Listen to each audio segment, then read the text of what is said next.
Hello, সবাই কেমন আছো? আমি রেডি। কি নিয়ে? না, এই বয়সে এসে ভ্যালেন্টাইন ডেটা মানায় না, মানে পালন করা। অ্যাকচুয়ালি ভালোবাসা যদি মানে সত্যিকারের হয় অন্তর থেকে, দুতরফাই, তাহলে ভালোবাসা দিবসের কোনো প্রয়োজন হয় না। সারাটা বছরই ভ্যালেন্টাইন্স ডে মনে হয় তখন, তাই না? তো এই বয়সে এসে কর্তব্যটাই হচ্ছে আসল। ভ্যালেন্টাইন্স ডে ওই বাচ্চাদের ক্ষেত্রে, ইয়াং জেনারেশনদের ক্ষেত্রে মানে।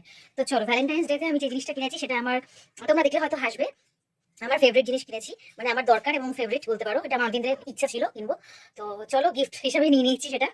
যে চাইলে অন্য কিছু নিতে পারতাম, বলেও ছিল নিতে, বাট আমি এটাই চেয়েছি। এটা হচ্ছে জুডিওর কপার কালার কাজল। তো চলো তোমাদের একটু দেখিয়ে দিই। পুরো ছিঁড়ে ফেললাম বলো, বেশি দামও নয়। তো চলো, আমি খুলে ফেলেছি জুডিওর কাজলটা, কপার কালার, দেখতেই পাচ্ছ। তো একটু দেখি।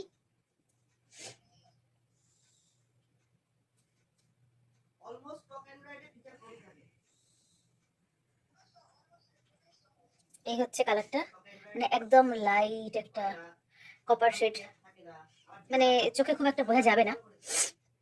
নিয়ে দেখলাম, এটা আমার ইচ্ছা ছিল। ব্ল্যাক কাজল আমার কাছে আছে, তো যদিও সেটা শেষের পথে নিলাম। তো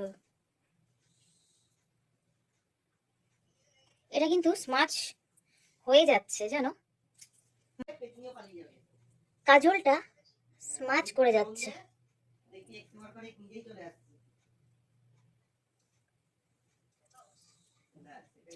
আমি এটার কোনো মার্কস দিতে পারলাম না, কিনে ফেলেছি, ইউজ করব কিনে যখন ফেলেছি, বাট এটা আমি কোনো মার্কস দিচ্ছি না, বিকজ এটা